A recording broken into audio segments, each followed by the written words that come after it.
Welcome to the I Fired My Boss franchise podcast.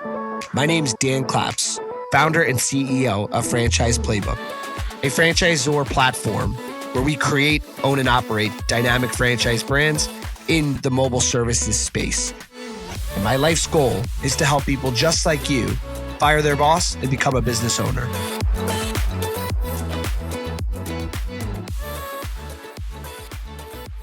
All right, hello, and welcome to another episode of the I Fire My Boss podcast. You got your host here, Dan Claps, coming to you live from my living room.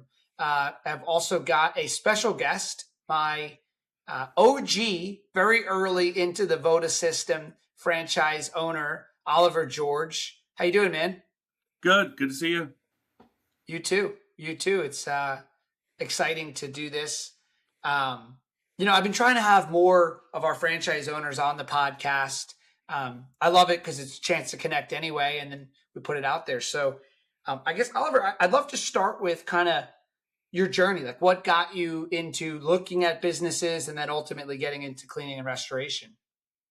Yeah, for many years, I've worked the corporate life. I've worked restaurant business and car industry for combined about 20 some odd years. And through those years, found a niche. I could help people and grow people within the organizations and watch them grow and grow past me. And finally got to a certain point where I was like, I want to own my own, and I want to be the one that's growing people and let them watch grow within my own company. To me, I felt like I had a little niche there where I could really help people be better or be better at what they could do and push them to limits that, they didn't expect, and watch them grow and get better at things they didn't think they could be better at.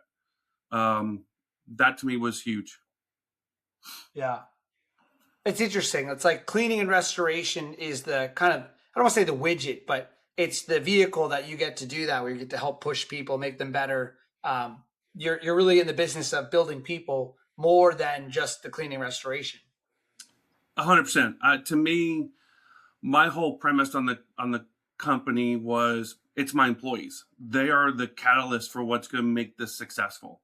If I treat them right, compensate them well, do the right things, give them the right training, give them the support, praise them, do all the things that are necessary that kind of gets lost with the big corporations, they get to enjoy somewhere they come to work every day. And by doing that, giving them the tools to grow, training, support, equipment, all those things, to me was huge, because that just gives them the tools to be better, and give them a path in a direction that they can grow into.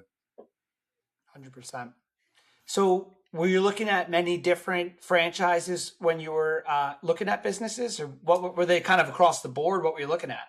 Yeah, I've looked at 10 different ones. Everything from insurance, whether it's property and casualty, to life insurance, to I actually looked at a plumbing business. I looked at one or two other restoration companies. Truth be told, one of them actually led me. I went looking at one, and it led me to Voda, because the gentleman said, "Hey, you need to look at these guys and see what they've got," and that's where it led me to you. And we had the conversation.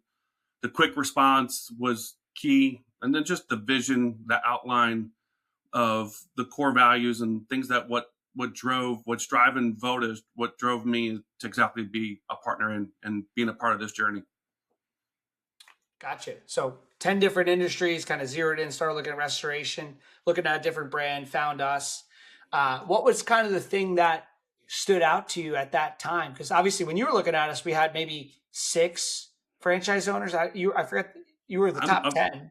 Yeah, I was 5 or 7, something like that, somewhere in that mix. But yeah, early on, right? I mean, certainly taking the leap, right? Because it's one of those so brand new. The biggest thing what I thought was the restoration proof of restoration work. It's something that's always going to be there. I don't see AI or bots taking us over anytime soon. Moving forward, that was a big piece for me. Having the cleaning side gave an additional opportunity for just that routine cash flow, just come in, just to keep building that. And also it's the catalyst to get you in the door and start creating that client acquisition. I thought was great.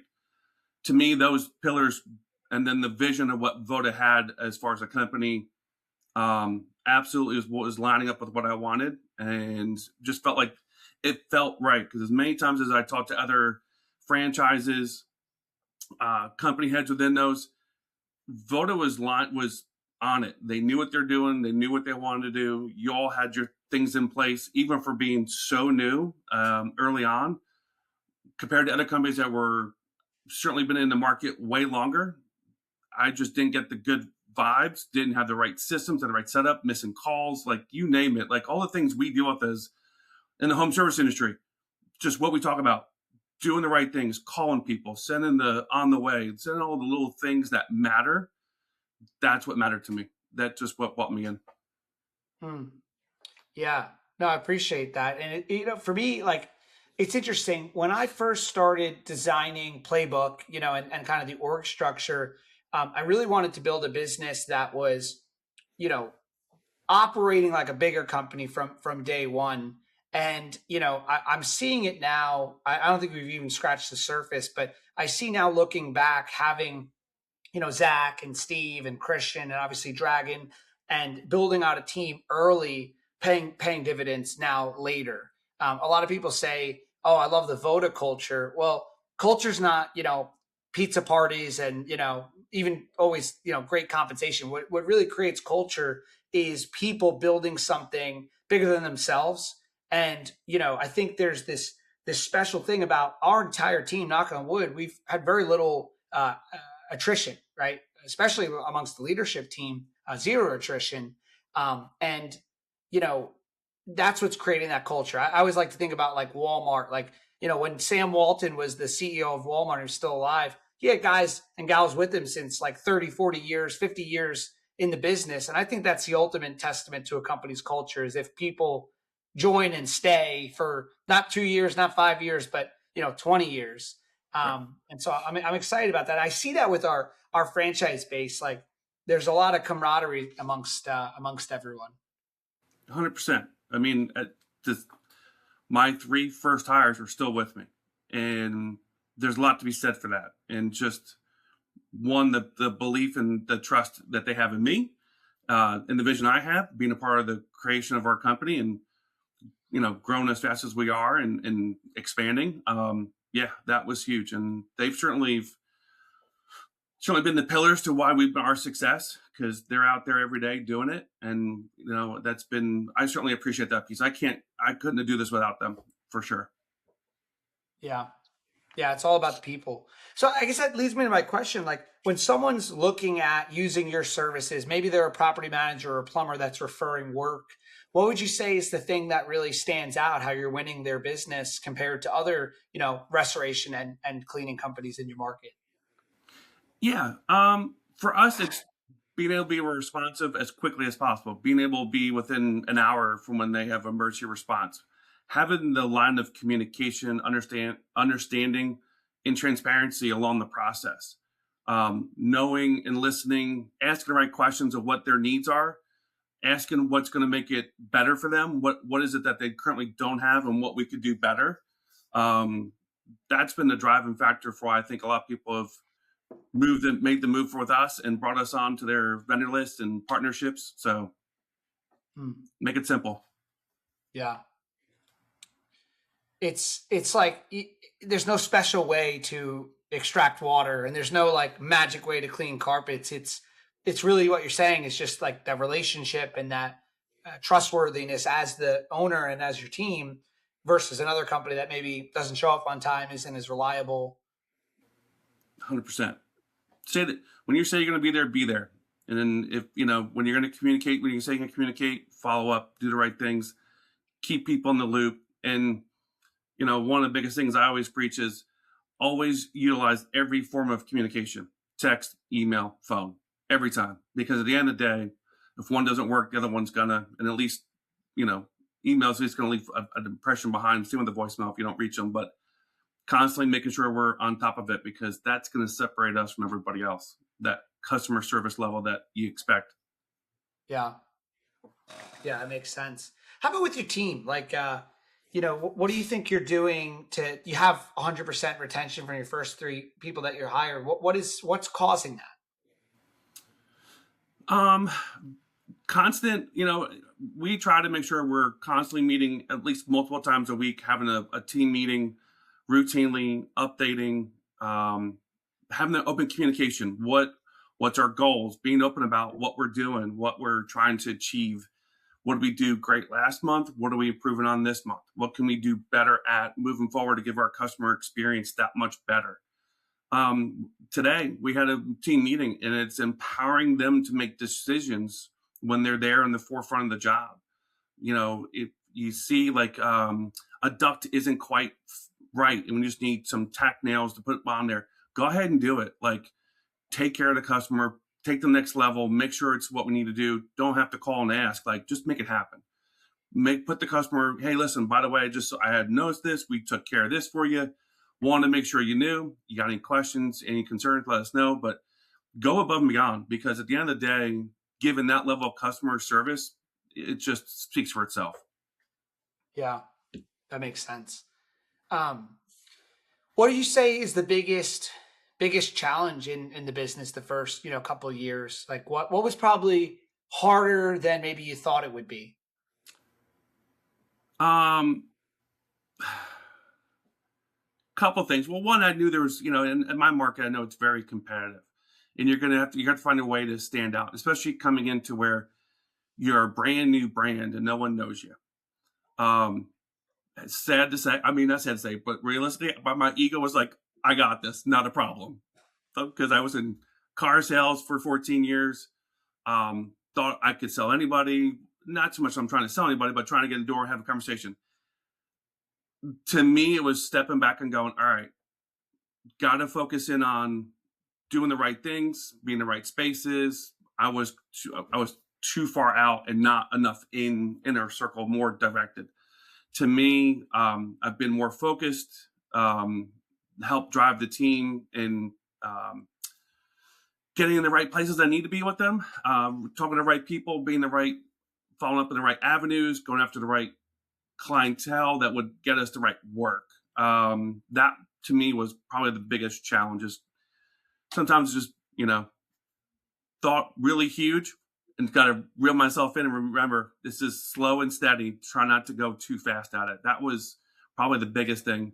And some learning curves. There's little things along the way that I didn't really know and I knew about, but now that you actually own it and got to own the portion of that, you're kind of like, oh, okay, well, that's not what I expected. All good challenges, all good things I've learned from and learn from my mistakes and try to improve upon those and withstand those and keep going. My biggest thing, even to this year, it's always been positive pivoting. Anytime you get a challenge in front of you, don't look at it as a negative. Find the positive out of it, whether it's good or bad or indifferent. When you have those challenges or mistakes that have come along the way, just staying positive and fighting through those challenges and mistakes and keep going. And then it's just learning from it and keep moving. Yeah. Yeah, at the end of the day, if you're learning, you can't stop someone that keeps learning, and keeps learning from the mistakes and not beating themselves up, because you made that decision at that time with the information you had and the experience you had. So you can't really like beat yourself up about it, but you can learn from it and then just become better and better. I know myself, I was just talking to someone, on the phone about structuring something and how, knowing what I know now, how I would have structured it differently. But the only reason I could structure it differently is what I just said, knowing what I know now. Right. I didn't know that at that time, and you can't know everything. You can't do it perfectly. I know for me, Oliver, like at Voda, one of the things I've learned, it's interesting. I'm getting on the call on this Friday. Yeah, this Friday to talk to our system to go over all the projects that HQ is working on. And when I say all the projects, it's actually a few, because I've learned let's get down to the top one project that's going to move the needle. And then, of course, at our size, there's a couple things you have to do outside of just one project. But what I've learned is I didn't realize that we were not like if you can communicate what you're working on, why you're working on it, even if it doesn't relate to that particular person. Like at HQ, I'm sharing with marketing what we're doing in finance and what we're doing in finance with marketing and cross kind of functional. And what I've learned is the more that you can share with everyone kind of as candidly or as transparently as you can on what you're doing, why you're doing it, why it's hard to do that, or what you're stuck on, or why you're not doing certain things. The more you communicate that, the more you get buy-in from everyone. And you think in your mind as the owner of your business that your whole team knows everything that you know in your head. But when you start to say, hey, I need you to do X, Y, Z, here's why, um, people just start moving better. I didn't know that. I didn't always use the here's why we're doing this, or here's why I need you to do this certain thing this way. And I see a total shift in people's attitude when you tell them what they need to do, but why they're doing that. Yeah. 100%. I mean, especially one of the biggest things when we talk about that with my team is reviews. Why is it so important?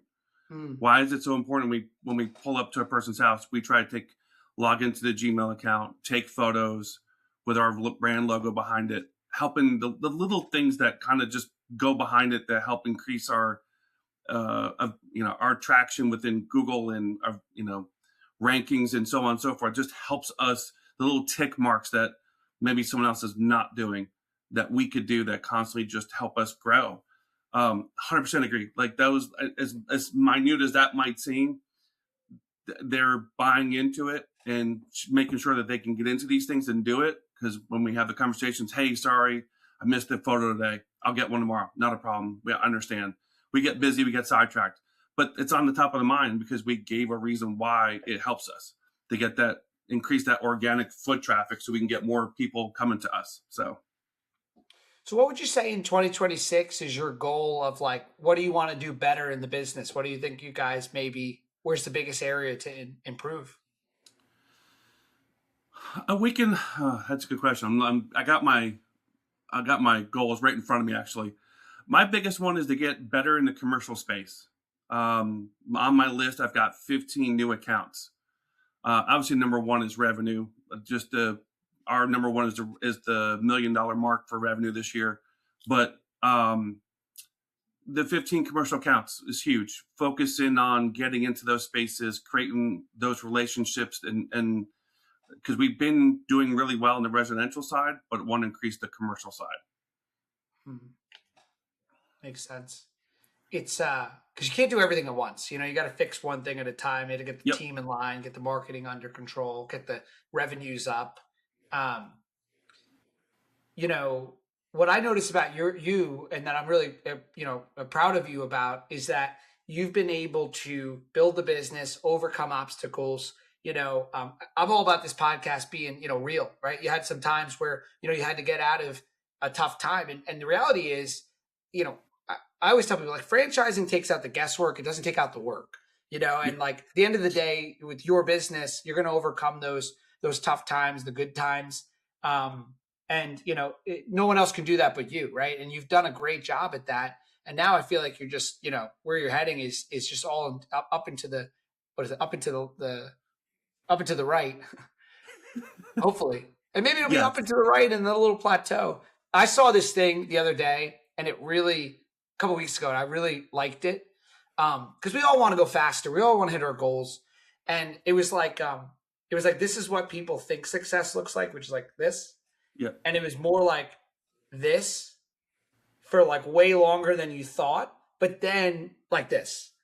So success usually isn't up and to the right, but it's more like a long time of nothing's happening, and then boom, it shoots up 3 feet from gold kind of thing. Yeah, 100%. I get it. It's that is one lesson learned is that, and I think one of the things you said early on is it's not a what's the word I'm looking for? It's a slow and steady race. Don't get too far ahead of yourself because if you're trying to sprint to the end, you're going to miss out on things. So yeah, I see it like this is where with all the hard work and everything we've put into this, overcome challenges. Just within our little spot here in Raleigh is just we're learning from it. We're certainly getting better at it, and we've got to focus in on 2026 that we can feel like everything around us is starting to come together for all the hard work we've done. right. Hmm. Well, I appreciate you jumping on here. I like to keep these short and sweet and just kind of get little bits and pieces of experiences. If someone is listening to this, maybe they're in your area, referral partner, plumber, property manager. What's the best way to get a hold of you? Yeah. Anyway, is my cell phone, my work number, my email address. I mean, any one of those is I give my number, my cell phone to anybody that, property manager, facility manager, plumber. Like, let me be the point of contact. Let me be the Yeah. one to get you introduced, and certainly give me a call. Love to have a conversation, and just let you know what we do and how we do it better. Awesome. I'll put it in the chat of the podcast when we launch it. Well, Oliver, Cool. thanks for joining. Listeners, if you've enjoyed this podcast, please do like, subscribe, hit the 5-star, and we'll have another one coming to you soon. You're fired. If you want to say those words to your boss, make sure you head on over to ifiredmybosspodcast.com and fill out the form to schedule a no-cost consultation. And if you enjoyed this episode, make sure to subscribe, leave a review, and share with a friend who might also want to fire their boss.